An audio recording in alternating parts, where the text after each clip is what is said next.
and welcome to Trivia Ronin. I'm your host, Matt McNally, and whether you're joining us live on Zoom or Twitch or after the fact on YouTube, welcome. We're happy to have you. Quick breakdown of the rules. 1, we are honor code here, and you keep your own score. Feel free to cheat because you get nothing either way. 2, after each question, you get 45 seconds to answer. Absolutely do not show your answer until the time is up. You know how to show your answers. Do it like this on a piece of paper or an iPad or something fancy. And 3, if you're watching on Twitch, due to the delay, drop your answer in the chat. I'm rusty. With about 10 seconds, 5 seconds left, just because there's a bit of a delay. That lines up with us live. You're smart. You're on Twitch. Tonight, there are 30 questions. 1 point for each of them. I think maybe there's a bonus. There might not even be a bonus tonight. I don't know. And a story question at the end. It's worth 10 points for a total of 40. Let's play Trivia Ronin, guys. Question number 1. I give you 2 ways to answer this. Question 1. It's the term for either a male honeybee or an autonomous unmanned aerial vehicle. 45 seconds when I move all these other screens. Starting now.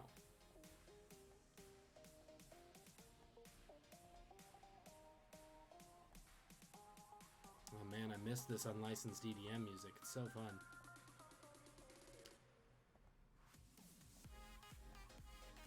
It's the term for either a male honeybee or an autonomous unmanned aerial vehicle.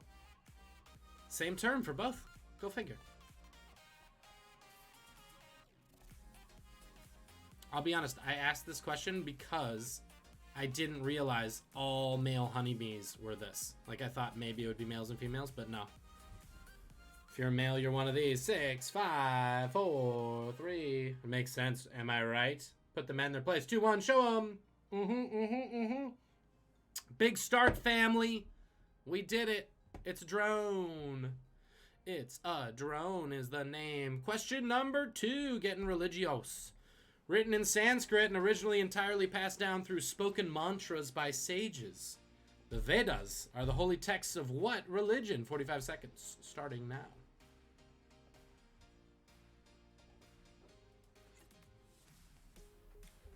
It's all oral, baby. Or was. They wrote it down in about 200, I think. Written in Sanskrit. That's a language. And originally entirely passed down through spoken mantras by sages. The Vedas are the holy texts of what religion? Veda. The Darth Vedas. Get it? It's not Jedi. Jedi's not the answer. Sith isn't the answer. Real religion. But what is a real religion? Am I right? Let's get into it. 3, 2, 1. Let's not get into it. Show them what religion are we talking about. Many people guess Judaism, Islam, other things. But Jasper got it. James got it. We were looking for Hinduism. Hinduism is the answer to that question. Question 3. What television program now anchored by Billy Bush was initially created by Warner Brothers as a response to Entertainment Tonight? 45 seconds. Short way to ask this question. What's the other Entertainment Tonight? What's the other one? There's Entertainment Tonight and another one. What's the other one called? What television program now anchored by famed pussy grab laugher Billy Bush? Hey, good one, Don. As a response to Entertainment Tonight. That's not it, though. I always think the NBA on NBC music is the theme song to Entertainment Tonight, but it's like kind of the same thing. You mean Round Ball Rock by John Tesh? Thank you, Round Ball Rock by John Tesh. That was the next question. Shit. Just kidding, it's not. What is it? I'll figure it out. And 2, 1, show 'em. What's that other show called? Billy Bush's show is not... I know, it was... Oh, sorry. What's the other one? The other one, Extra, is actually Billy Bush's show. Access Hollywood is the other one. That was rude. This was a coin flip question, and some of you flipped it correctly. Don't worry, you'll all get this one. Question 4. Ingvar Kamprad, a Swedish farm boy who died a billionaire in 2018, founded what company? 45 seconds starting now. And his name sounds like his products. There's your hint. Ingvar Kamprad. I don't know if I'm pronouncing that right, but anybody Swedish on here? God, I'll feel bad. Phew.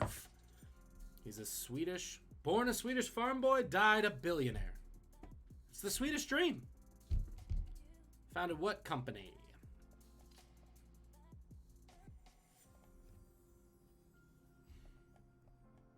What was he the founder of? I mean, pick your Swedish companies here. I kind of gave it away saying he sounds like a product. 2-1. Some probably said Volvo, but the real answer was nobody said Volvo. You're all too smart for that. IKEA is the answer. Yes. Founder of IKEA, Ingvar. Nice job, dude. Disposable furniture for everyone. Question 5. Meghan Trainor's 2014 debut single was all about what? 45 seconds. What was it about? Watch other people, see if they're dancing. Yep. Seems about right. All about what? Meghan Trainor, where you been? I mean, quarantine. That's the fun thing about 2020. That thing where you go like, hey, celebrities, where have you been? Well, nowhere. Or somewhere doing singing Imagine with a bunch of other rich people about how hard it is to, have to sit in your pool all day. Eat the rich. 10 seconds left. What was it all about? The Hokey Pokey? Good guess. I'll give it to you. It's not the Hokey Pokey. That came out a few years earlier. Show 'em. Meghan Trainor's debut. Yes, it was. And yes, correct, Chris. It was no treble allowed. It was all about that bass. All about that bass.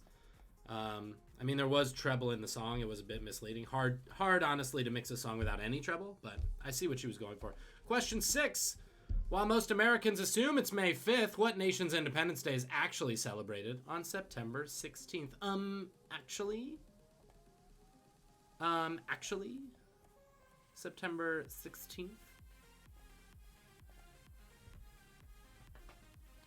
While most Americans assume it's May 5th.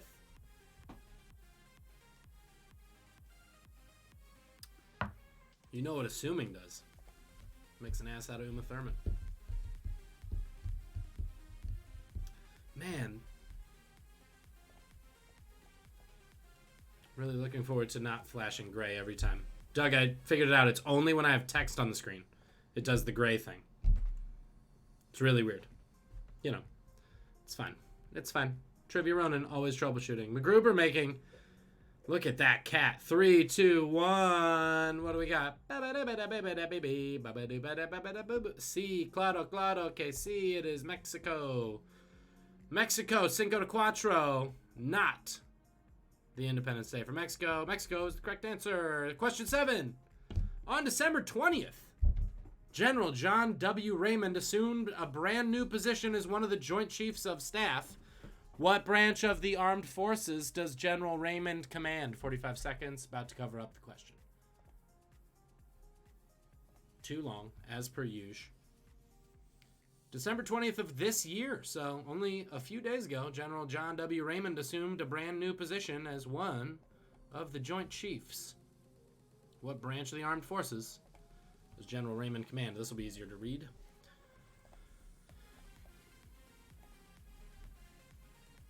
General John W. Raymond.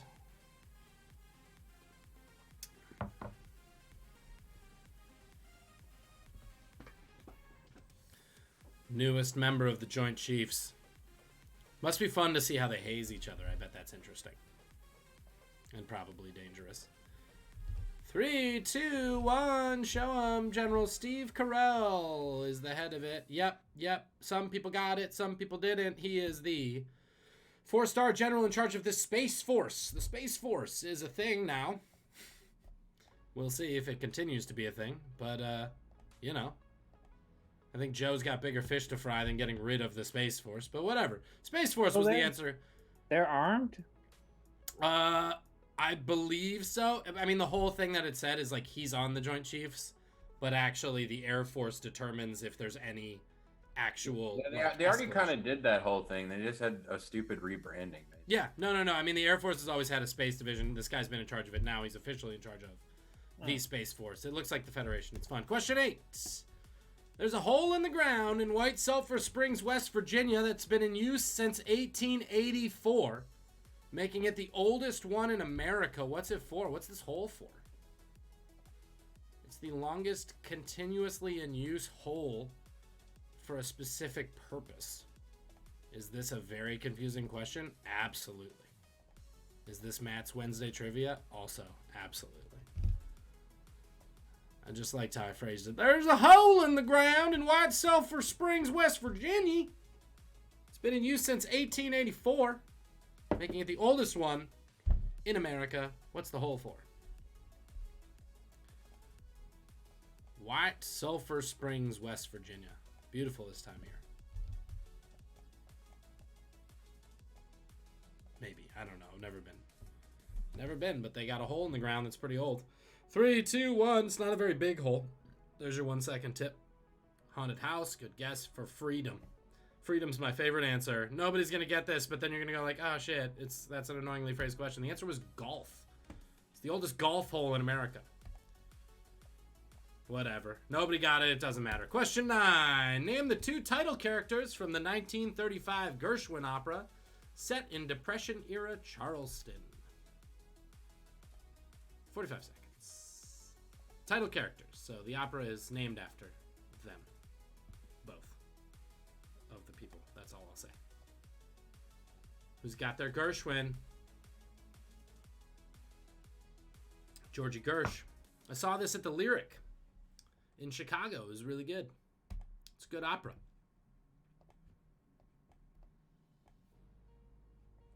I can't afford to go, but my mom can. Saved so much inheritance this year by that opera being closed, man. Whew. Thanks, Mom. Just kidding, the opera's great. Support the arts.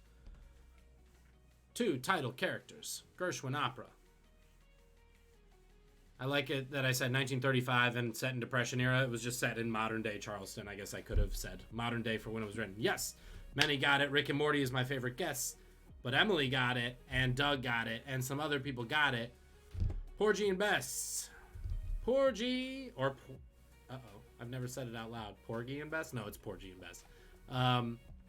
Porgy and Bess was the answer to that question. Question 10. This is an SAT question.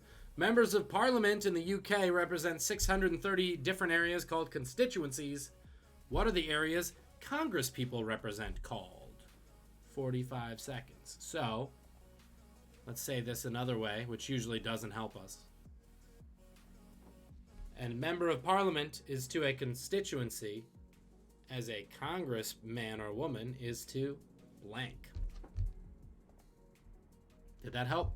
Whatever. We tried. This is to this, colon, this is to blank. What do they represent? Steven, you vote for these senators yet? Well, I'm still registered in California? But I was out today at the polls all day, giving out stuff and helping and shit. Hell yeah, dude. Good, because we got to keep those 2 in there, you know? We got to keep the Senate Republican, right, guys? I see what you did there. See what I did there? Tricked you all. Just kidding. Fuck Republicans. Yep. Many people got it. Yeah. Shire is my favorite answer, but the answer, and I never like Doug's answers. The answer was districts. They all represent congressional districts. So that leaves us at question 10. Where are we at score-wise? Did you see that smooth transition, Doug? Man, fuck this thing. No, it's fine if you didn't. It's fine. 5, 8, 6. Old Lawrence has 8. Pud, where you at? What'd you say? Oh. Numbers. We got 6s, we got 8s. All right, 2 8s. Doug's at 5. Okay. So 2 front runners tied at 8. Here we go. 3 minutes. Enjoy your cocktails, everybody. See you shortly. Bye. So, it's serious time. We're going in round 2, though. We're going to keep it flying, guys. Question 11 goes a little something like this. By the way, this whole round is all things testing my erudition and enunciation. So prepare. Question 11. World's #1 tennis player Novak Djokovic and Denver Nuggets star center Nikola Jokic are both from what Eastern European country? I believe it's Jokic, actually. I think it's a hard J. 45 seconds. Am I right on that? Anybody know? Nikola Jokic or Nikola Jokic? He's the Joker. Sounds right. Jokic, that's right. But then Djokovic. Don't know that one, but it's Djokovic. Djokovic? It's Djokovic. Well, yes. We'll get into that. We'll get into what happens with that C. Depending on where they're from. Where are they from, though? 22 seconds left. The number 1 tennis player in the world. Men's edition. Novak Djokovic. And Denver Nuggets star center Nikola Jokic. Where are they from? The answer is easier to pronounce. 3, 2, 1, show them. Where are they from? Guesses, guesses, guesses. Cuba is not in Eastern Europe, but great guess. And by that I mean bad. Croatia, good guess. Czech Republic, good guess. The answer was Serbia, though. You might as well just guess something. Serbia. They're both Serbian. And then I was going to say that itch is Polish. Whatever, we'll get into it. Question 12. More things to pronounce. The sternocleidomastoid muscle, named for the 3 things it attaches to, controls what part of the body? 45 seconds starting now. Sternocleidomastoideus is the full name of this muscle. But it's a triple portmanteau, if that helps anybody.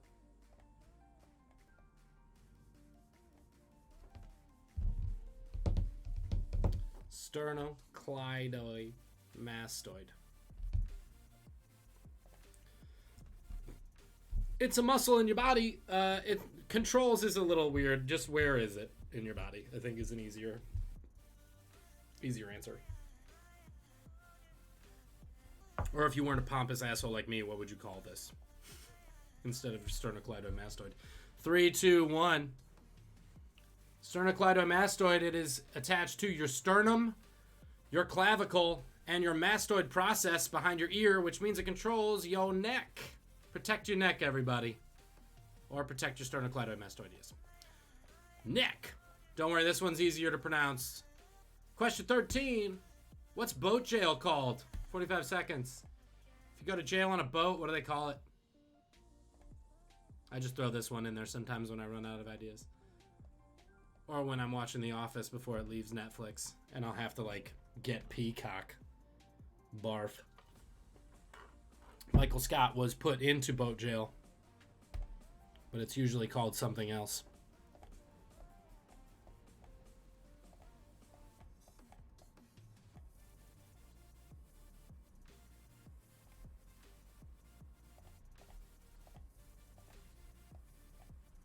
Boat jail.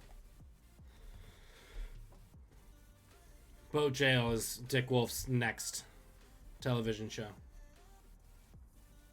Chicago boat jail. Damn it, that was my joke. Oh, sorry, Doug.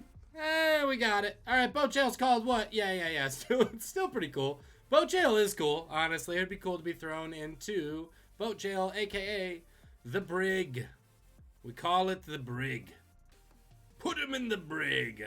There you go. Brig's the answer. Question 13. Question 14 is this one. The insect Vespa mandarina received what 2-word nickname because of its capability to expose victims to the same amount of venom as a poisonous snake? 45 seconds. Vespa mandarina, if you know your Latin names for insects. This is in the shitty things about 2020 category. There's your hint. Although this thing really wasn't as big a deal as we thought it was going to be. What 2-word nickname because of its capability to expose victims to the same amount of venom as a poisonous snake? Now, I'm presuming that's a herd of them. A bunch of them could do that. But I'm no insectologist. Clearly, because that's not what they're called.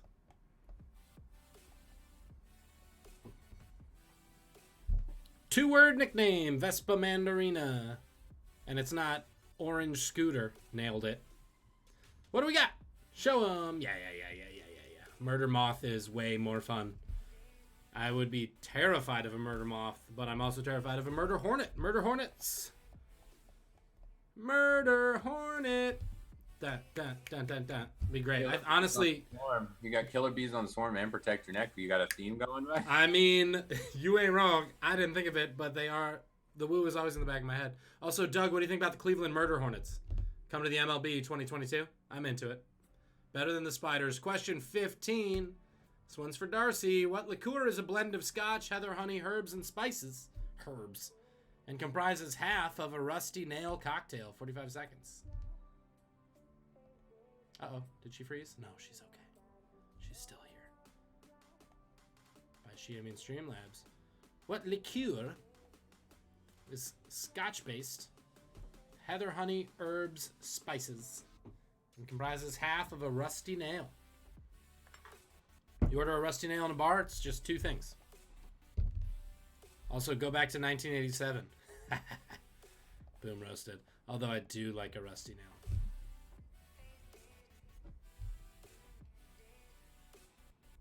Got a bottle of this on my bar. Too bad they went down to your place. Just kidding, they know the answer.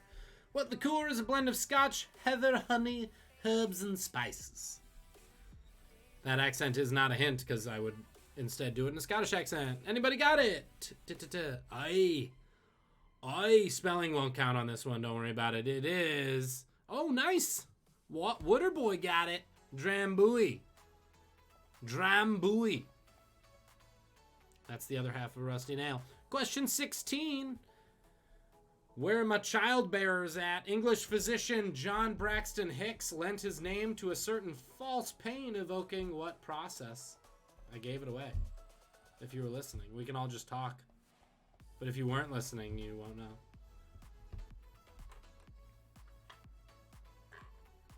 Evoking what process? It's not the mastoid process. That was from the other one. Or the xiphoid process. That's in your sternum. That was going to be a question.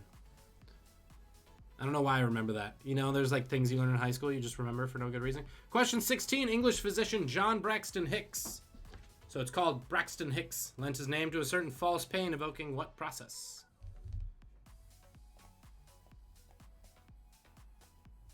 Ten seconds left. Always nice when I give it away. 3, 2, 1. Show him. Yeah. Yep, I'll accept contractions. I'll accept labor. I'll accept childbirth. Any of the above. And I was expecting my friend Mick, who came last Wednesday, to be here, as he has 4 children. This was going to be the gimme for anyone who's dumb enough to have 4 kids. God bless him. God bless him. Question 17. What English guitarist was given the nickname Slowhand by the Yardbirds manager, Giorgio Gamelski? 45 seconds. The Yardbirds is the name of a band. Might be important to the answer to this question also. What English guitarist is called Slowhand?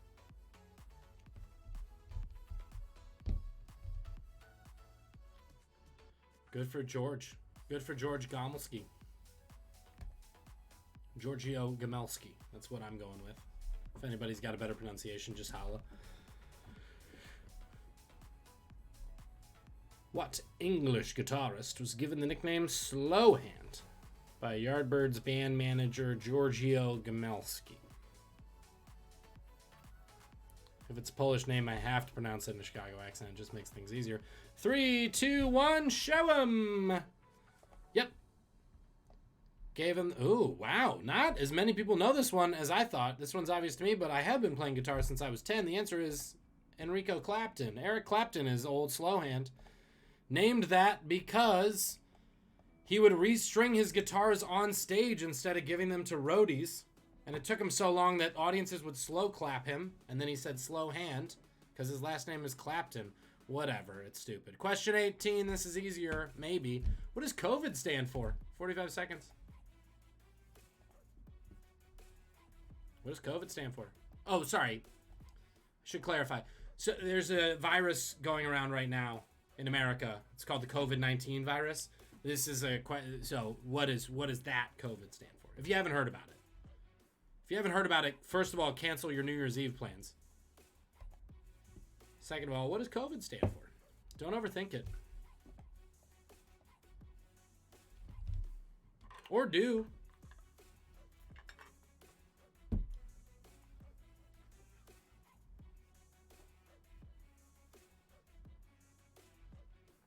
COVID.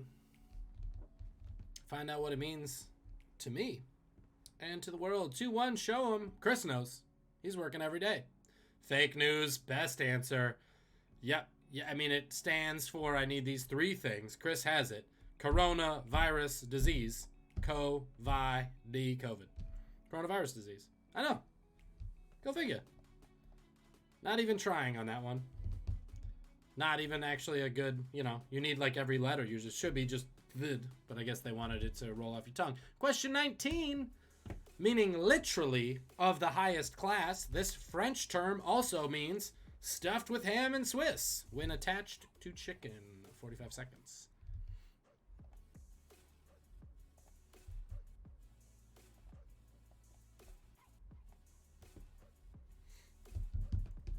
Meaning literally, as in if you put it into Google Translate, of the highest class. This French term also means stuffed with ham and Swiss. When you're talking about chicken. Chicken, ham, Swiss. I'm amazed the French developed it. They probably didn't. This feels like it was developed in Muncie, Indiana, and then they put a French name on it, if you've ever had it. 2-1, show 'em what's the term I'm looking for. Oui chef. Porkified is my favorite guess, but yes, it is also a term for very fancy chefs. It is cordon bleu. Cordon bleu. I mean, literally, it means like blue something, but and since 2020 sucked so much, and this is the last trivia of 2020, this is question 21, because fuck 20. Question 21, speaking of meaning, how do you translate the phrase old long since into Old Scottish? 45 seconds. I know you all speak Old Scottish. Just do a quick translation.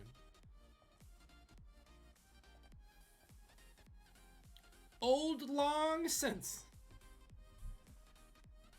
Just pop it in the Babelfish. You guys remember Babelfish? Is that still a thing? Probably not, right? Because, like, Google Translate is better. At least I remember that from being in high school French class. Question 21. Speaking of meaning, how do you translate the phrase old long since into Old Scottish? Which is a language. I presume it's like Gaelic, just, I don't know, with more haggis. Boom, roasted my own people. 3, 2, 1.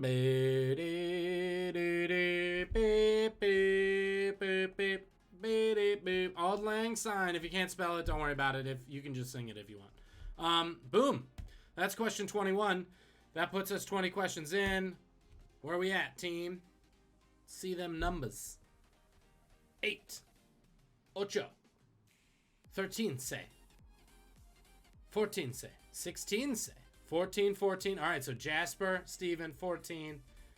James with 16. Good old Larry. Next up's Wayla.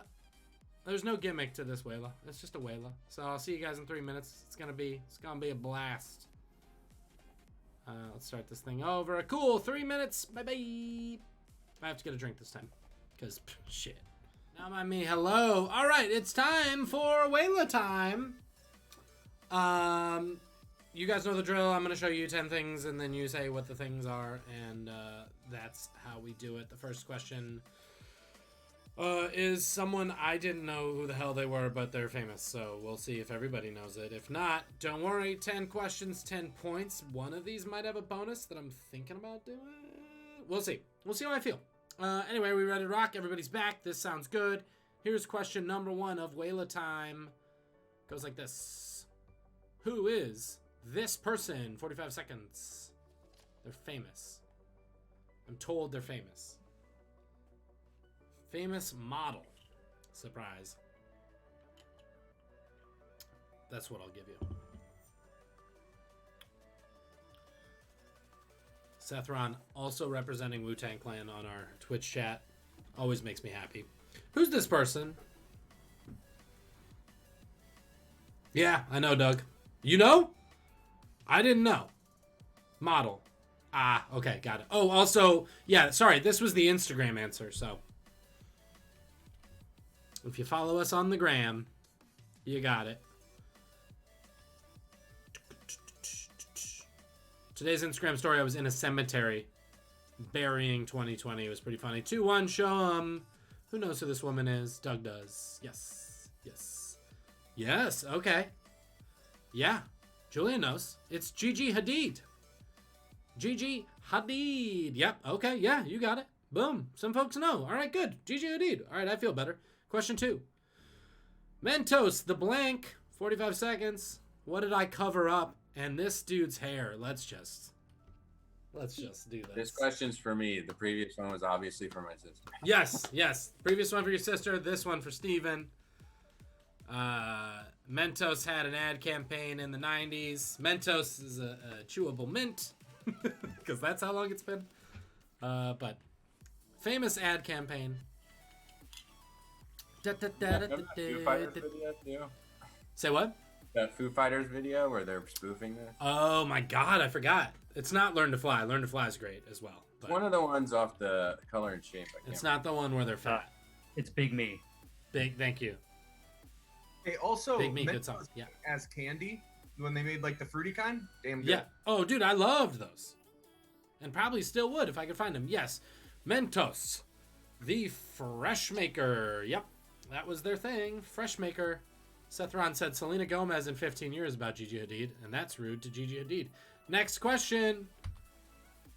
Okay, this is a bottle of Jack Daniels. What number did I black out in the middle? 45 seconds. You've seen this conservatively. All you drunks have seen this a million times. There's a number right there in the middle, referring to, I believe, the blend. I actually don't know what the number means, but I just love to do this sometimes. Like, it's that thing you've always looked at, but you never once actually thought about it.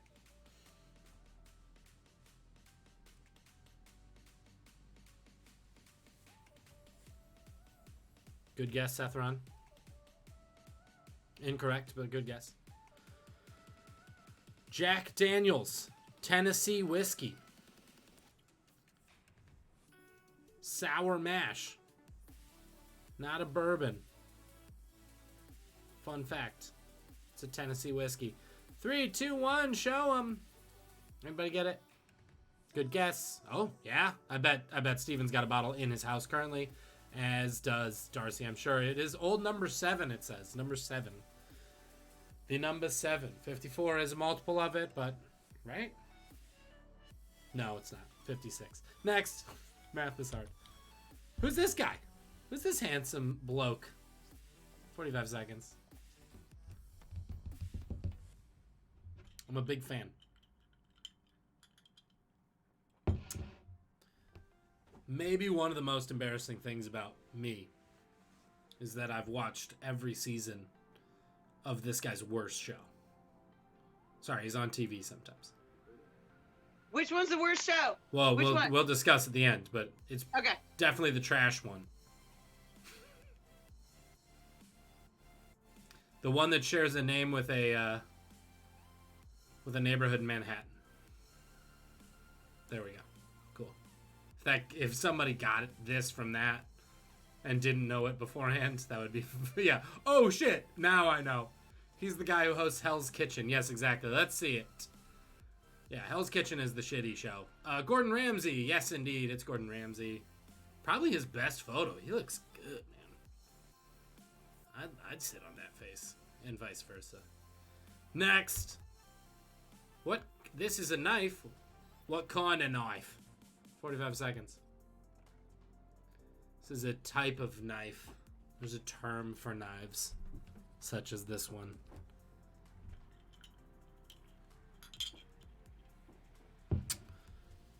Let's say this, just to clarify, it's the spring-loaded variety.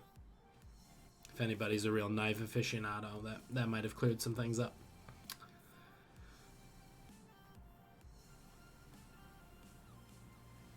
Can we talk about how good 12 Angry Men is and how I now know what this knife is because of 12 Angry Men? Oh, interesting. Oh, I didn't think about that. I know this knife because of The Outsiders, which is also an excellent movie. If anybody remembers that. Rob Lowe, first role. 3, 2, 1. Show him. Yeah. It is called a switchblade. Switchblade. Switchblade. You guys know. Next. Boom. What town is this in? 45 seconds. Where was this picture taken?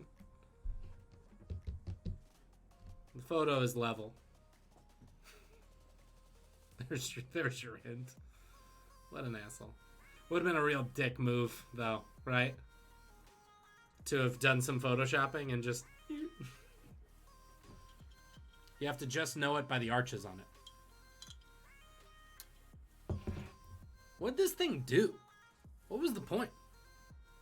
Right? I need to look into this. Maybe this is a story in a few weeks. Stay tuned. This feels like a story. Like, why build it? Astronomy? I guess they were into astronomy. 5, 4, 3, before I give it away. We all know what town it's in. Yep. It's in Italy. It's in Pisa. Pisa Pizza. And for the beginning of the running theme, this is the Leaning Tower of Pisa, famously. Famously, the Leaning Tower of Pisa. What movie is this from?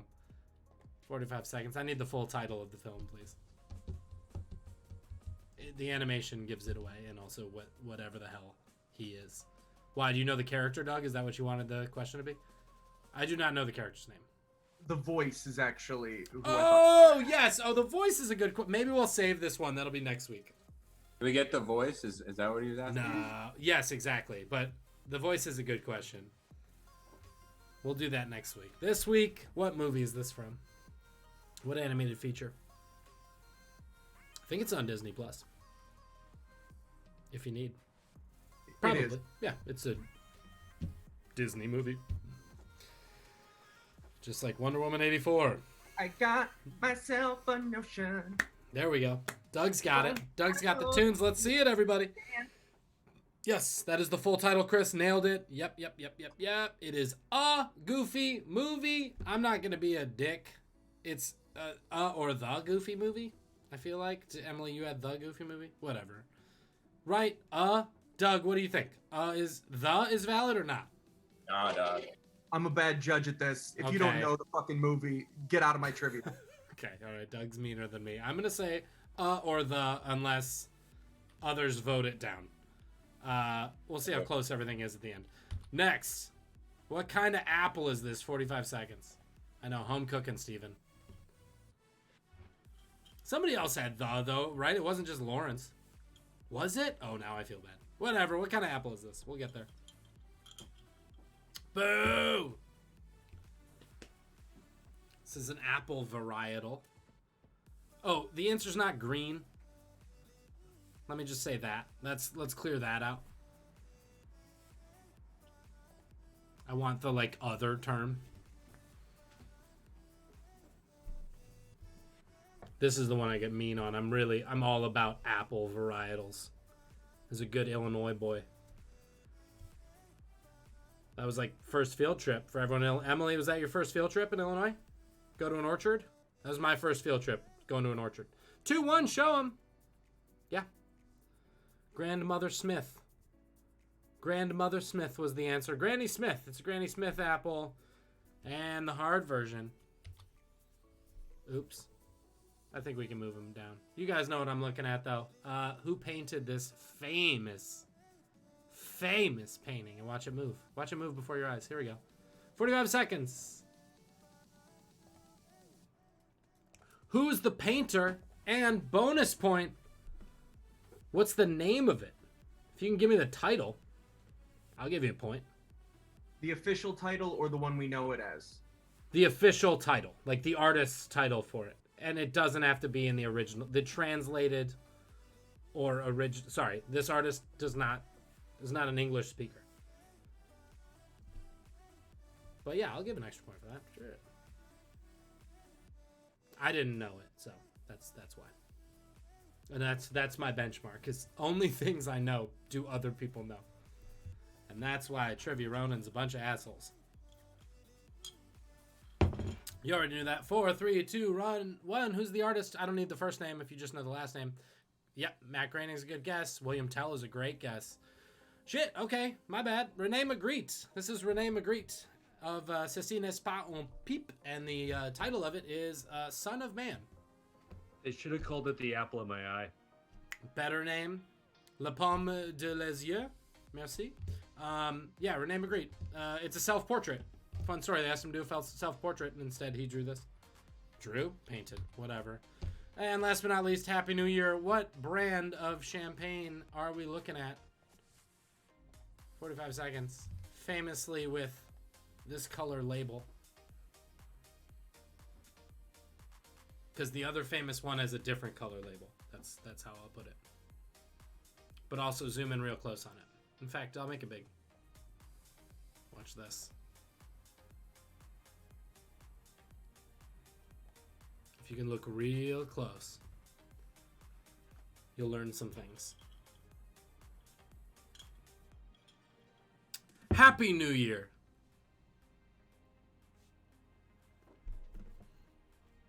Yep. LaCroix. LaCroix is the best bubbles I'm going to get this year. Actually, I think I got a bottle of Prosecco in the fridge. What am I talking about? I'm not a monster. 3, 2, 1. Show them. Yep, we're staying French. Spelling doesn't have to count. But yes, we were looking for Veuve Clicquot. This is La Grande Dame Veuve Clicquot. Champagne. Fine champagne. How do you spell it? VEUVE CLIQUOT. Veuve Clicquot. I said that very confidently, but I'm not looking at it right now, and I might be wrong. Am I wrong? Julian, you got me, right? Do you know? Okay, all right, we nailed it. Okay, good. Anyone who had something like that, great. We are done with 30 questions, 31 possible points, although no one got Rene Magritte. Where are we at, guys? Where are we at going into story time? 18, 19, Julian. 23 on the Pud Man, 25. All right, so it's coming down to this, 21. I will say, Larry doesn't know my story. Or Marissa. Nobody knows my story. It's anybody's game. This one's about being a nerd, which is always my favorite way to go about it. Are you explaining that because normally they know your fucking stories? No, they never know my stories. This week in particular, they don't know my stories. No, they never know my fucking stories. Nobody knows my stories. 5 seconds. Except Doug, sometimes you know my stories. A lot of facts in the story time. Is everybody back? Cool. Story time. 10 points. Here we go. Anybody's game. Because story time this week... Story time comes from me being back home and me being like, man, I'm really tired of my computer doing annoying things. I want to learn more about, especially PCs, because I've been a Mac guy for so long. And here at Trivia Ronin Central, we're always asking why. And we're always trying to get down to the bottom of things. So I was like, how does memory work? How does this work? How does that work? Trying to figure it out. And I go down this rabbit hole until essentially I get to the personal computer. Like the OG PC, which is called the Alto. So like not anything, not a compact, not even any, like none of this stuff. It's a computer called the Alto from 1973. So I'm going to tell the story of this particular PC and what the hell it is and blah, blah, blah. And that's the story today. And then there'll be a question and then you answer it and then it's 10 points and that's how Trivia Ronin works. The Alto, it was made in, you guessed it, Palo Alto, California at a place called the Palo Alto Research Center or Park because everything's made in Palo Alto that involves a computer. This is one of the early Silicon Valley things.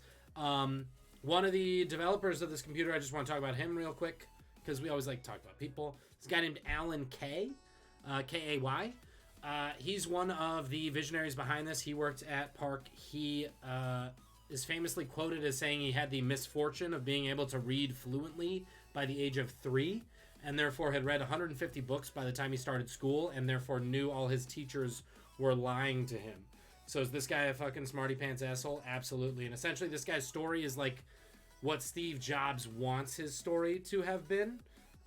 It's a little ridiculous. So he goes to the Brooklyn Technical High School, very prestigious school in Brooklyn, gets kicked out of it. But by the time he gets kicked out, he has enough credits to graduate. So instead of getting kicked out, he graduates. He goes off to school in West Virginia to a place called Bethany College. He's there for a year studying and eventually quits because Bethany College has what's called a Jewish quota, which was a thing at the time, where you could only take so many Jewish people. He was one of them. He thought that was bullshit. He got in, thought it was bullshit, nobody else could, so he protested and then got thrown out of that school. So he fucks off to Denver, Colorado, and becomes a guitar teacher, which I love. He's like a really legit jazz guitarist and just teaches guitar in Denver and is hanging out, probably smoking weed. But this is the 1960s is when this guy's out there. Guess what? Vietnam's going on. The draft board's like, hey, who's this new guy in Denver? You're going to have to join us in Vietnam, please. He's like, okay, I got a better idea. He enlists in the Air Force and then goes into the computer programming wing of the Air Force, which at that time was almost entirely women. So this guy knew what was up. He's like, do I want to go to Vietnam or do I want to hang out with the ladies? He chooses the ladies. He goes into computer programming, which at this point is literally considered secretarial work. But he doesn't fuck around the whole time. In fact, he develops a system for these old-ass Air Force computers in order for files to be transferred amongst them because they were all different. So he develops the first file transfer system for the Air Force that's implemented all through Vietnam. So dude was smart. Eventually, he leaves. He goes to UC Boulder. He gets a bachelor's in molecular biology and math. He goes to Utah. He gets a master's in electrical engineering. He then gets a PhD in computer science. And then he's hired by PARC, the Palo Alto Research Center, in 1970. He goes out there. The main reason I'm talking about this guy, because there are many people at PARC who are very, very smart, but Alan Kay put out this essay 2 years into working at PARC where he developed something, or at least an idealized version of something that he called the Dynabook. And he said, I want to develop this product. It's called the Dynabook, and in my mind, here's what the Dynabook does. It would be a low-cost, battery-powered gadget that could access information on some kind of mainframe, probably wirelessly. It could download books and information, and it would have a keyboard or a touchscreen. Essentially, this dude wants iPads to be made, and this is 1972. He also says one of the first bits of software I'm sure people will develop is an ad blocking software, because I bet once we get a way to communicate with each other, the first thing that's going to happen is advertising. Homeboy was right. So he prints this essay, and everyone's like, that's cool. How the fuck are we going to do that? It's 1972. So they go, but we got to start somewhere. And so the smart minds at PARC start to develop a computer. It's not going to be battery powered. It's not going to be handheld. It's not going to be tiny, but we got to start somewhere. And so by March 1st, 1973, they make this computer called the Alto. Some specs. It's the size of a large mini fridge. It's the size of the fridge in Doug's Kitchen, essentially. It is like about 4 feet tall. If you've been to Doug's Kitchen recently in a pandemic, don't recommend it. It's about 4 feet tall. It's an enormous, enormous cabinet. It has a built-in monitor and a keyboard, and for the first time ever, it has a mouse. It's the first computer to have a mouse on it. It's got a 3-button mouse. It's this giant hunk of metal. And it is the the memory on the thing is 128 kilobytes. For reference, my computer, which I'm kicking half the time because I think it's too slow, but it's not, but it has 16 gigs of memory, which is about 132,000 times the amount of memory. But that's what this computer had. It also had a disk drive. The disk drive was about the size of 2 record players combined because the discs that it took were 14 inches wide, made of plastic. The discs had to be inserted, and then there was a device that opened it up so the discs could be read. Enormous, ridiculous, but the disk space was way more spacious. It had 2.5 megabytes of space on those disks, so, that was the future. But I'm giving this computer a lot of shit, but it was 1973. There's some cool stuff in there. This is the first computer ever to have what's called a graphical user interface, or a GUI. What's that, Matt? It means you can move a mouse around and click on things. All of you are on a graphical user interface right now, or have been. It's the only way computers work. It's why we have icons and shit to click on. So it's the first one with that. First one to use the mouse, like I said. First one to have a what you see is what you get word processor. That's a technical term, but also it is what it sounds like. So a word processor where you could format your pages and then print it out to the first ever laser printer that was developed for this. Then there was also you could paint on this thing. You could use the mouse to paint things or draw pictures. And then, of course, we're talking a bunch of nerds. It had the first ever Ethernet and first ever email, and also first ever LAN-based gaming, which was called Alto Trek. Why was it called Alto Trek? Because it was obviously a Star Trek ripoff because nerds. So it was a Star Trek ripoff game that they could play on various versions of this Alto. Blah, blah, blah. You're probably thinking right now, ooh, this sounds a lot like a Macintosh computer. That's probably Matt's question. It probably would be my question. That is a good question. It's not.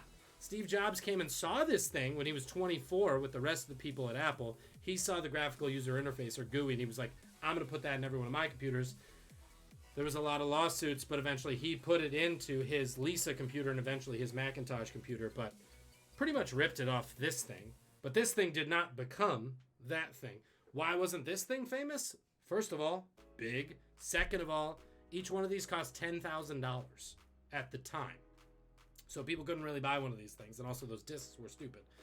So they're 10 grand. So they only make about 2,000 of them. So they never really end up anywhere except some of these Altos end up at universities. That was pretty much the only place they could afford them. Otherwise, a lot of these Altos were being shipped to their parent company. So Park was owned by a parent company that was very interested in this computer, mainly because of the word processing capabilities, to the point that this computer, if you look at it, it actually has its monitor in portrait mode. And the monitor is exactly 8.5 by 11. So it's the size of a piece of paper in portrait mode, designed to work with paper and then be printed on the first ever laser printer. Why? Because this company was pretty much synonymous with paper to the point that its name was another term for a certain process you do with paper. The question is, what the hell was the parent company for the Alto computer? 45 seconds. Should be on the clock when I find my timer. Oh, it's gone. Where'd you go? Must have closed it. 45 seconds in my mind. We'll do 30 seconds.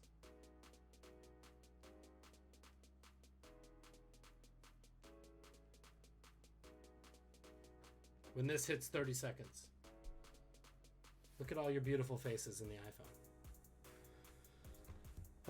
Yeah, what's the company that made the Alto computer famously? I guess. Seth Ron says, Granny Smith, not a good apple. 5, 4, 3, 2, 1. Yep, what's the company called? Yeah. Yes. Oh man, everybody got it. Oh, too much of a giveaway at the end. Xerox! Xerox Corporation was the company. So Larry got it and Pud got it. That puts Larry up there. Larry, what's the final score? Emily got it. 5? All right. So what was the one where we're going to... and then Pud, where'd you end up? 33? Copy. So even with that one question I gave... So we're taking off a point for the Goofy movie, but you still win. It's fine. That was what I was worried about. I was like, shit, is this going to go down to a ref call? It didn't. That's better. Boom. There you go, guys. All right, so that's the spiel. More power line, Doug. Put on Powerline. Take us out with Powerline in 1 second. But first of all, that's going to do it for tonight. Thank you so much for your support as we try to grow this experience. It is completely in my script to say that, but it doesn't make it any less true. For all of us here at Trivia Ronin, my name is Matt McNally saying, please don't be shitty. Don't catch COVID. We almost got a vaccine, and we'll see ya on Friday or next week on Wednesday or whatever. Bye-bye.